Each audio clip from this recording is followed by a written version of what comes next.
All right, I'd like to start off my presentation with an analogy. Imagine you have a ladder, and I walk up and I kick off the bottom rung. Does that make it easier for you to climb the ladder? No, it makes it harder to get to the first step. In essence, that's what the minimum wage does for the employee. It makes it harder to get to the first step. Since you are all college students, and many of you are between the ages of 18 to 22, you are the most likely to be affected by changes in the minimum wage. Therefore, since you are not impervious to these changes, it is important to understand the potential ramifications a major change in the economy will have on you. According to a 2021 study by Pew Research titled, "Most Americans Support a $15 federal minimum wage," 62% of Americans support a $15 federal minimum wage. However, a 2022 survey titled, "New Survey, 62% of economists oppose $15 federal minimum wage," conducted by the Employment Policies Institute, found that 62% of economists oppose raising the federal minimum wage to $15 an hour. But why is this the case? I have studied economics for half a decade. I have read copious articles, studies, and watched documentaries specifically about the minimum wage since 2021, when I became interested in the topic. This brings me to my thesis and the main argument of this speech. The minimum wage hurts the common man. I will show you the downsides of raising the minimum wage, the upsides of lowering the minimum wage, and two hypotheticals for both scenarios. Firstly, many people believe the minimum wage is good for the employee, but bad for the boss. Well, I would like to demonstrate why it is bad for both. In a 2021 study titled "The Budgetary Effects of the Raise the Wage Act of 2021, optimistic estimates from the Congressional Budget Office state that raising the minimum wage to $15 an hour could result in 1.4 million job losses and would directly affect 17 million workers, along with many more costs. The minimum wage makes it illegal for you to consensually sell your labor under a certain amount. Consenting adults should have the right to exchange goods, services, or in this case, labor, for any amount that they deem fair. All right, imagine this. A young, low-skilled, or uneducated person is looking for somewhere to work. He sees a "for hire" sign and agrees to work for $7.50 an hour. This exchange benefits the employee since he's given an opportunity to earn money and better his skills. But it also benefits the employer since he now has additional help for a price deemed fair. If the minimum wage is raised to $15 an hour, the government is essentially saying, this transaction is immoral, despite the fact everyone involved agreed to it. Since the employee's skills weren't worth $15 an hour to the employer before the minimum wage rose, they won't be worth $15 an hour after. This means that he's out of a job, and his workload gets passed on to whoever remains employed. Many of you are entering or planning to enter the workforce for the first time and may not have much experience.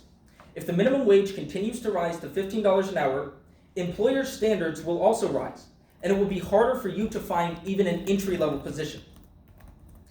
I believe the common man is the most negatively affected by the minimum wage, which is why it must be lowered. A lower minimum wage benefits consumers. A lower minimum wage benefits employees. And a lower minimum wage benefits small business owners. With a lower minimum wage, costs for consumers would be lower. Employees would have more job opportunities and less work. And small businesses would have an easier time competing with large corporate monopolies, which also directly benefits consumers and employees. You are the common man. You should be against raising the minimum wage, which raises your costs. You should be against raising the minimum wage, which eliminates your jobs and businesses. You should advocate for lowering the minimum wage. If we lower the minimum wage, we create new jobs and opportunities for those at the bottom. We don't lower what the average employee makes, since their skills are already worth an agreed amount with the employer. For those who are skilled or educated, lowering the minimum wage won't have much of an effect either, since employers who value their skills are willing to pay what they're worth, regardless of what the government mandates. I would like to briefly mention two countries with no federal minimum wage: Norway and China. Both of these countries show two different extremes. In Norway, wages are advocated for and standardized by unions. These agreements allow for beneficial exchange between all the parties involved. China has one union, controlled by the government. The government is strict and makes it difficult for workers and citizens to stand up for their rights. America is much more like Norway and other Nordic countries.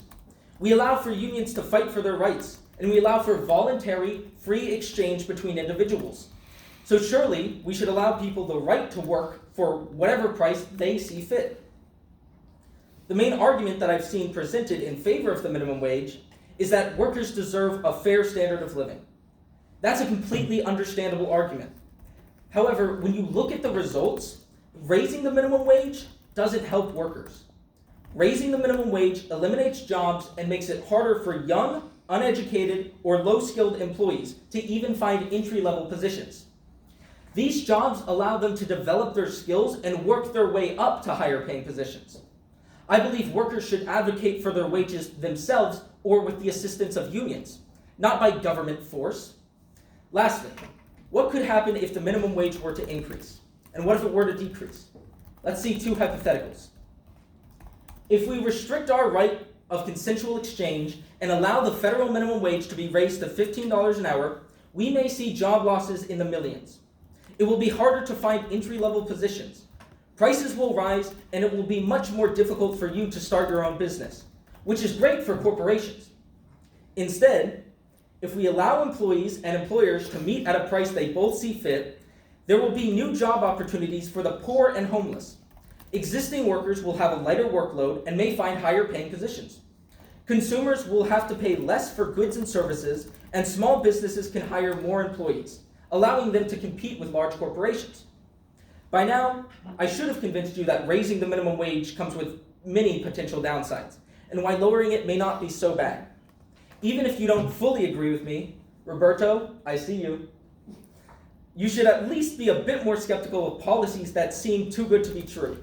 Remember, the minimum wage makes it illegal for you to consensually sell your labor, which leads to a decrease in jobs.